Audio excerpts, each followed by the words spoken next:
Nouvelle vidéo les amis, et là en l'occurrence on est devant la carte du monde parce que comme on vous l'a dit, le pétrole c'est mondialisé. Tout à fait, et c'est bien d'avoir ce décor-là, parce que nous allons parler de différents pays, et quand on parle de pays, donc de géographie, évidemment c'est bien de pouvoir les montrer grâce à cette carte. Alors, la carte mondiale du pétrole, on va la voir à travers différents critères. Premièrement, les réserves de pétrole, qui en a le plus. Deuxièmement, la production, qui sont les plus grands producteurs. Troisièmement, la capacité de production. Qui peut produire plus, même s'il ne produit pas forcément à pleine capacité. Quatrièmement, les exportations. Cinquièmement, la consommation. Et là, on aura fait un bon tour de mondial du pétrole. Juste avec tous les pays qu'on va vous donner, n'hésitez pas à les noter et à vous renseigner justement ou à être à l'affût de toutes les informations qui pourraient venir de ces pays-là. Parce qu'ils sont particulièrement importants par rapport au pétrole. Donc, c'est vrai que ça donnera l'indication de pays à suivre de près. Exactement. Quand on s'intéresse au pétrole, et comme on l'a dit, quand on s'intéresse au monde, on s'intéresse forcément au pétrole, de gré ou de force, j'ai presque envie. Alors commençons par les réserves. On va parler de réserves prouvées de pétrole. Réserves prouvées, c'est trois caractéristiques. C'est géologie, plus technologie, plus économie. Géologie, ça veut dire qu'on sait où est le pétrole. On sait où les compagnies pétrolières parce qu'elles ont fait de l'exploration et qu'elles ont trouvé du pétrole. On a évoqué ça dans nos vidéos précédentes. Je dirais ici. Alors, effectivement, vous mettez le doigt sur le Moyen-Orient. Alors, réserve prouvée, géologie. Là-bas aussi. Ensuite, technologie. Ok. On peut produire ce pétrole avec les technologies actuelles. Troisième élément, l'économie. On peut produire ce pétrole de façon rentable. Ça veut dire que le prix actuel du pétrole permet de rentabiliser l'exploitation de ce pétrole. Donc réserve prouvée, c'est géologie, plus technologie, plus économie. Je sais où est ce pétrole, parce que je l'ai trouvé. Je peux le produire parce que j'ai les technologies pour. Et c'est rentable parce que le prix du pétrole est suffisamment élevé sur le marché mondial pour que ce soit rentable. Donc réserve prouvée. Alors, vous avez commencé par désigner ceci, et ce n'est pas un hasard, la région du Moyen-Orient. C'est capital. Le Moyen-Orient, on estime que c'est à peu près 50% des réserves prouvées mondiales de pétrole. C'est-à-dire qu'on est sûr qu'il y a du pétrole ici. Il y en a, on est sûr qu'il y en a, et on est sûr qu'il y en a énormément. Cette région-là, c'est une éponge à pétrole. Et d'ailleurs, il y a également plein de gaz naturel, mais comme notre vidéo est sur le pétrole, je fais que le signaler, mais quand même, ici, il y a à peu près 40% des réserves prouvées mondiales de gaz naturel. Donc je reviens au pétrole, quasiment 50% des réserves, juste un peu en dessous de 50%, sont là. 50% juste ici, là. C'est pas énorme, hein. Regardez par rapport à la superficie du monde, c'est pas une région immense en termes de superficie, mais c'est unique en termes de géologie pétrolière. Il y a du pétrole ailleurs, on va parler d'autres pays, mais nulle part il n'y en a autant que dans cette région du Moyen-Orient. Alors, si on prend les 10 pays qui, dans le monde, ont les plus grosses réserves prouvées de pétrole, on va en avoir 5 dans cette région. 5 sur 10, hein. C'est pas étonnant puisque c'est là où il y a le plus de pétrole. Alors, qui sont ces 5 pays? On a l'Arabie Saoudite ici. Bien évidemment. On a l'Iran là. On a l'Irak ici. On a les Émirats Arabes Unis là. Et on a le Koweït ici. Et est-ce que le pétrole, il contribue à ce qu'avant, c'était des ennemis? Je dis bien avant parce que là, la relation elle commence à s'apaiser un petit peu entre l'Iran et l'Arabie Saoudite. Il y a eu en 2023 un rapprochement Iran-Arabie Saoudite et la Chine, la République populaire de Chine, la diplomatie chinoise a aidé à ce rapprochement qui a été scellé par une poignée de main à Pékin avec la diplomatie chinoise. Est-ce que c'est un rapprochement tactique pour gagner du temps, pour souffler un peu, ou est-ce que c'est un rapprochement stratégique durable? Je demande à voir. Et comme c'est en 2023, mars 2023, au moment où nous tournons cette vidéo, nous sommes fin janvier 2024, donc on n'a pas beaucoup de recul. Donc soyons très prudents par rapport à ça. Donc, sur les 10 pays qui ont les plus grosses réserves prouvées de pétrole, 5 sont au Moyen-Orient, les 5 que j'ai cités. Alors, où sont les 5 autres? 3 sur le continent américain. C'est pas aussi important que le Moyen-Orient, où il y en a 5, mais il y en a quand même 3 sur les 10 premiers. Hein. Donc, ça veut dire qu'ici, il y a beaucoup de pétrole.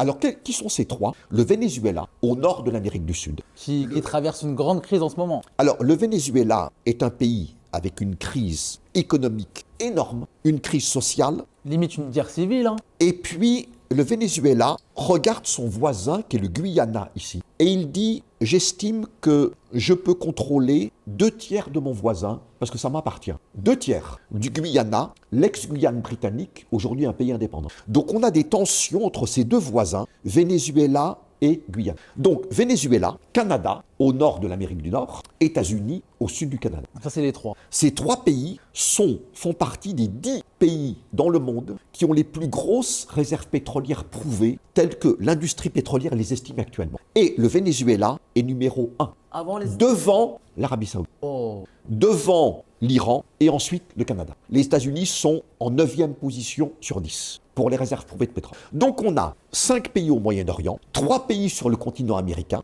donc on en a 8 sur 10. Il nous en reste 2. L'immense Russie, le pays le plus vaste du monde, plus de 17 millions de kilomètres carrés. Mais là, par exemple, on voit que le pays il fait tout ça. Le pétrole, il est vers quelle région exactement? Alors, il y en a énormément en Sibérie, Sibérie occidentale, Sibérie orientale. Il n'y en a pas de ce côté, quoi. Alors évidemment, le pétrole, il y en a, mais c'est pas là où il y en a le plus. Évidemment, le pétrole en Sibérie, comme condition d'exploitation, C'est un assez peu comme, compliqué. Hein. comme l'Antarctique. Alors l'Antarctique, on ne sait pas s'il y a du pétrole, et on ne peut pas le savoir parce que l'Antarctique est couvert par un traité international qui interdit l'exploitation industrielle. Ah ouais. Donc vous ne pouvez pas, dans l'Antarctique, aller faire des forages pétroliers pour trouver du pétrole, du gaz. Vous ne pouvez pas faire d'exploitation minière. L'Antarctique est réservé à la recherche scientifique. Par contre, dans l'Arctique, il y a du pétrole et du gaz que l'on produit. Alaska aussi. Alaska, donc ça fait partie des États-Unis, c'est l'Arctique. Le nord du Canada, c'est l'Arctique. Le nord de la Russie, c'est l'Arctique. Le nord de la Norvège, c'est l'Arctique. Ces pays-là que je viens de citer, États-Unis, Canada, Russie, Norvège, produisent du pétrole et du gaz dans des zones arctiques, qu'elles ce soient des zones terrestres ou en mer. Où il fait très froid, ça veut dire que c'est très dur d'aller les chercher. Très difficile, coûteux, évidemment en termes de coût d'exploitation, bien sûr. Et il nous reste le 10e de nos pays, parmi les 10 qui ont les plus grosses réserves pétrolières prouvées. C'est un pays en Afrique. J'essaye de le deviner. Ah pardon, un pays en Afrique. Angola. Non.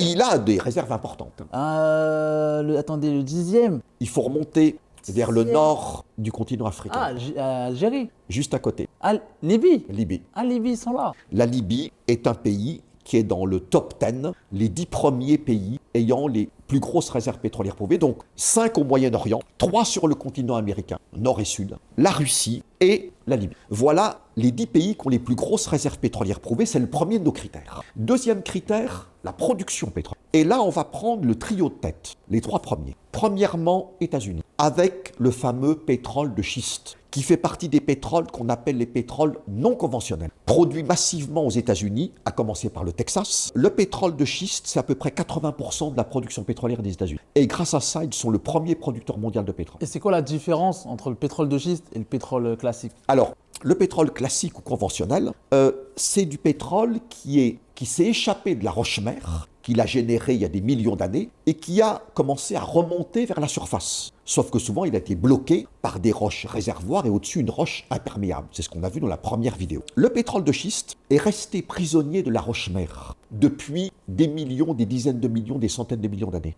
Donc, pour aller le chercher et le produire, il faut fracturer la roche-mère. C'est ce qu'on appelle la fracturation hydraulique, qu'on pratique tous les jours aux États-Unis depuis une vingtaine d'années. Par un forage, on envoie de l'eau sous haute pression qui va fracturer la roche-mère, qui retient le pétrole. L'eau est mélangée à du sable et des produits chimiques. Le sable se met dans les pores de la roche pour maintenir les pores ouverts pour que le pétrole sorte. Et les produits chimiques vont balayer plus de pétrole vers les forages pour augmenter le rendement de ces opérations de fracturation hydraulique. Donc États-Unis, premier producteur mondial, grâce à ce fameux pétrole de schiste. Deuxième producteur mondial, la Russie. Troisième producteur mondial, l'Arabie Saoudite. Donc voilà le trio de tête pour notre deuxième critère, la production. Troisièmement, capacité de production. Non pas ce que l'on produit, mais ce que l'on pourrait produire. Certains pays produisent à pleine capacité. Donc pour eux, capacité de production égale production. Mais certains pays produisent en dessous de leur capacité. Alors, plus grosse capacité de production, États-Unis. Deuxième, Arabie Saoudite. Troisième, Russie. L'Arabie Saoudite pourrait produire beaucoup plus de pétrole que ce qu'elle produit actuellement. Elle a réduit sa production volontairement pour maintenir les prix du pétrole à un niveau suffisamment intéressant pour elle, pour l'OPEP, pour l'OPEP+. Mais si elle voulait doubler la Russie en termes de production, elle pourrait le faire dans un délai de quelques semaines seulement, parce qu'elle ne produit pas à pleine capacité. Elle produit beaucoup moins que les deux. Alors, elle produit un peu moins que la Russie, nettement moins que les États-Unis. Les États-Unis, leur production pétrolière, ça va être de l'ordre de 18 millions de barils par jour. Pour donner un élément de comparaison, la production pétrolière mondiale mondial, c'est 100 millions, 2023, 100 à 102 millions de barils par jour. 18 Donc, millions ici. 1%. C'est énorme. La Russie, on est à 9 millions et demi début 2024 de production pétrolière. L'Arabie Saoudite, on est début 2024 à 9 millions de barils de pétrole par jour, mais ce pays pourrait en produire 12. Mais il produit en dessous de sa capacité. Donc, réserve prouvée, production, capacité de production, exportation de pétrole. Numéro 1, Arabie Saoudite, premier exportateur mondial de pétrole. Numéro 2, Russie. Autre critère, la consommation de pétrole. Premier, États-Unis. C'est eux qui consomment le plus. États-Unis, ce pays est à la fois le premier consommateur mondial de pétrole et le premier producteur mondial de pétrole. C'est unique. Mais le premier consommateur en termes de population ou en termes d'exportation? En termes vraiment de volume de pétrole consommé par la population américaine, par les entreprises américaines. Ce pays consomme chaque année, enfin prenons le chiffre 2023, le dernier, 20,5 millions de barils par jour. Sur une consommation mondiale 2023 d'à peu près 102 millions de barils par jour. Donc 20%. Alors que ce n'est pas 20% de la population mondiale ici. Les États-Unis, à vérifier, à peu près 340 millions d'habitants. Exactement. Sur 8 milliards d'habitants. Donc, je n'ai pas fait le calcul, mais la proportion, c'est nettement moins, c'est quelques pourcents. Et c'est 20% de la consommation mondiale. Deuxième consommateur mondial de pétrole, la Chine. La Chine. la Après, Chine- eux, ça se justifie un peu plus. Ils sont un peu plus d'1 milliard. 1,4 milliard d'habitants, une économie avec une croissance rapide, même si elle se ralentit ces derniers temps, mais quand même, c'est un pays qui pendant des décennies a eu un taux de croissance à 2 chiffres, 10% pour son produit intérieur brut. Ça s'est ralenti dans les dernières années, mais il n'est pas à 0%, il est plutôt à 5%, quelque chose comme ça, à part Covid. Donc ce pays, évidemment, avec une population énorme et une économie qui s'est développée très rapidement, est devenu le deuxième consommateur mondial de pétrole, environ 2023, 16 millions de barils par jour de pétrole consommés par la Chine. Alors que les États-Unis, c'était 20 millions. 20,5 millions de barils par jour, entre 20 et 21 millions de Mais barils j'arrive par pas à comprendre comment eux, ils peuvent consommer plus que les Chinois. Pays développé, première puissance économique mondiale. Mais ça c'est-à-dire quoi? C'est-à-dire que les gens consomment plus de... D'une part, il y a des modes de consommation. Les voitures américaines, c'est pas les voitures en Europe, en termes... Ouais, les 4x4, etc. Ah, exactement. c'est- Donc ça joue. On est dans un pays qui, depuis longtemps, est un grand pays pétrolier, même avant qu'on exploite le pétrole de schiste. Donc les Américains ont été habitués à avoir beaucoup de ressources énergétiques sur leur territoire. Et donc ça induit aussi des modes de consommation par rapport à l'Europe, qui est plutôt pauvre en énergie fossile. Donc on fait plus attention. Il y a évidemment la taille du territoire. C'est grand. Donc les déplacements, on les fait beaucoup en avion. Pas de TGV par ici, qui Exactement. sillonne tous les États-Unis. D'ailleurs, si Il y a je la peux puissance de rajouter- l'industrie américaine, de l'économie américaine. Si je peux rajouter quelque chose, les vols internes aux États-Unis, c'est vraiment pas cher. Tout à fait. Par exemple, Los Angeles-New York, une fois j'ai vu les prix, c'était 50 euros. Et c'est pareil pour tous les vols internes. Absolument. Donc ça aussi, ça justifie. Et que donc les gens- avion, ça veut dire kérosène, ça veut dire carburant pétrolier, donc Exactement. pétrole. Donc c'est les premiers consommateurs de pétrole devant la Chine. Évidemment, leur consommation ici a tendance à se stabiliser. La consommation pétrolière de la Chine, elle augmente. Et donc il est probable qu'un jour, la Chine dépassera les États-Unis en termes de consommation de pétrole. L'écart se réduit, 20,5 millions de barils par jour environ, 16 millions de barils par jour ici. Sauf que ça, c'est à peu près stable et ça continue à augmenter. Troisième consommateur mondial de pétrole, l'Union européenne. Si on prend les 27, on est sur à peu près 11 millions de barils par jour de consommation. Et le quatrième, l'Inde, ici, pays émergent, qui a dépassé la Chine en termes de population. Ils sont à un peu plus de 1,4 milliard de personnes. Économie, croissance rapide de son produit intérieur brut. Donc ce pays consomme chaque année plus d'énergie, plus de pétrole. Et donc on est sur une consommation qui dépasse maintenant les 5 millions de barils par jour de pétrole et qui augmente rapidement. Donc voilà les pays clés en termes de réserves prouvées de pétrole, production de pétrole, capacité de production de pétrole, exportation de pétrole brut, consommation. Et ajoutons OPEP, OPEP+, dont nous parlions dans une vidéo précédente. Alors là, c'est différents points de la carte, puisqu'on a vu OPEP, c'est Moyen-Orient, c'est Venezuela, Afrique. et c'est plusieurs pays en Afrique, Afrique Nord, Algérie, Libye et Afrique subsaharienne. L'OPEP+, on a aussi évidemment le continent africain, le Moyen-Orient bien sûr, Russie, Kazakhstan, Azerbaïdjan, le Mexique ici, quelques pays en Asie, donc Malaisie, Brunei. Donc c'est un petit peu plus large en termes de carte mondiale. Donc on rappelle ces chiffres importants. L'OPEP à peu près un tiers de la capacité mondiale de production de pétrole. L'OPEP+, quasiment 50% de la capacité mondiale de production de pétrole. Mais ces pays ne produisent pas à pleine capacité pour soutenir les prix. Donc ils produisent en dessous de leur capacité, notamment l'Arabie Saoudite. Donc aujourd'hui, OPEP, à peu près 27% début 2024 de la production pétrolière mondiale, OPEP+, 42%. Donc voilà un petit peu notre carte mondiale du pétrole. Et ça nous a permis de faire, pas tout à fait le tour du monde, mais on a quand même beaucoup parlé du Moyen-Orient, de l'Afrique, du continent américain, de la Russie, de la Chine, de l'Europe. Donc voilà, c'est fait quand même de bons voyages autour du monde. Ah, moi, je vois la petite carte. J'aimerais bien être là en Guadeloupe au bord de la plage. Hein. Et ici, nous parlons du Guyana tout à l'heure. La Guyane, c'est la France. Alors, nous avons ici les 3 Guyanes et ex-Guyanes. Guyana, ici, à côté du Venezuela, ex-Guyane britannique, pays indépendant. Suriname, ex-Guyane hollandaise, pays indépendant. Et la Guyane française, Ah, ok, autant. qui fait toujours partie de la France. Mais il y a donc ces 3. Le Guyana est devenu un pays pétrolier. Depuis peu. Production de pétrole depuis la fin 2019, exportation de pétrole depuis le début 2020. Le Suriname, on a également trouvé du pétrole. Tout ça, c'est en mer, hein, Guyana, Suriname, donc ce Mais qu'on en appelle mer, c'est- offshore. C'est dans leur zone, quoi. Voilà, tout à fait, exactement, absolument. Ça dépend de ces pays, mais ce n'est pas du pétrole qu'on a trouvé ici, c'est du pétrole qu'on a trouvé ici. Là, c'est le géant américain ExxonMobil qui a fait de très nombreuses découvertes au large du Guyana, qui est un nouveau pays producteur de pétrole, un nouveau pays exportateur de pétrole. Et on a trouvé beaucoup de pétrole en mer au large du Guyana. Donc la production de ce pays va monter en flèche dans la décennie entre 2020, on est maintenant en 2024, d'ici à 2030 ou même un peu au-delà de 2030. D'ailleurs, c'était dans cette zone qu'il y a eu une marée noire, si je dis pas de bêtises, non? Oui. Aux alentours du Mexique. C'était absolument Golfe du Mexique, c'était en 2010, printemps 2010. Je crois que c'était l'une des plus grosses marées noires. L'une des plus grosses, la plus grosse marée noire aux États-Unis, l'une des plus grosses marées noires dans le monde, c'était la compagnie britannique BP, basée à Londres, qui faisait un forage d'exploration. Ils ont trouvé du pétrole, mais ce forage n'a pas été forcément très bien fait, et donc il y a du gaz qui est remonté sur la plateforme. Ah ouais. La plateforme qui s'appelait Deepwater Horizon, dans le Golfe du Mexique. Et évidemment, du gaz sur une plateforme, ça fait explosion, incendie. Mais c'est-à-dire que les personnes qui travaillaient là-bas. Il y a eu 11 morts. Ah, il y a eu des morts.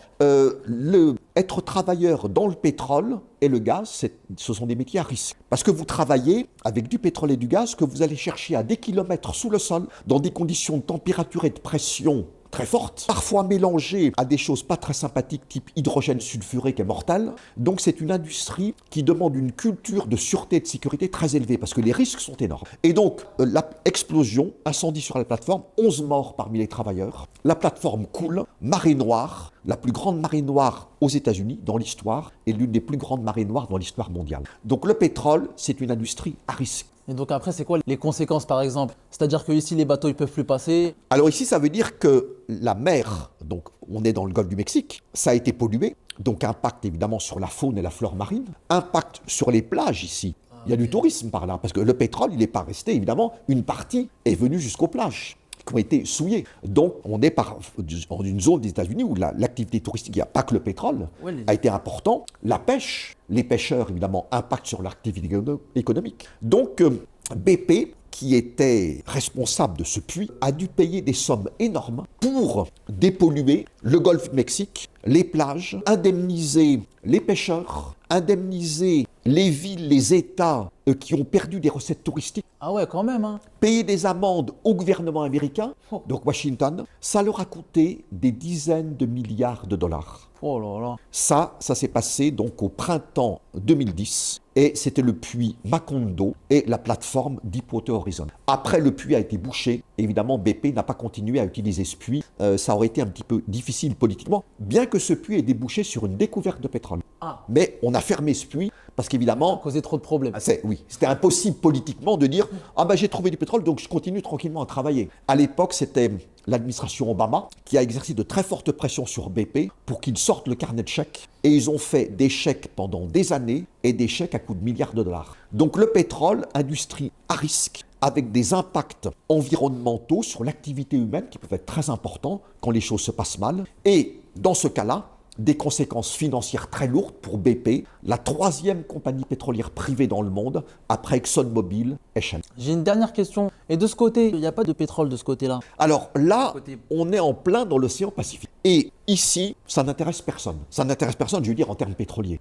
Pourquoi? Une compagnie pétrolière, elle a besoin d'être sécurisée à travers un contrat pétrolier. Un contrat pétrolier est signé entre une compagnie ou un consortium de plusieurs compagnies et un État. Ça veut dire que vous allez en signer, par exemple, ici, vous êtes aux États-Unis ou un autre pays, au Canada ou au Brésil, à terre. Ou alors, par ici, les eaux territoriales dépendent toujours d'un État. Ou alors, au-delà des eaux territoriales, la zone économique exclusive, la ZE. Parce que là encore, votre interlocuteur, c'est l'État. Mais si vous êtes au milieu d'un océan, ça n'appartient à personne, donc ça appartient à tout le monde.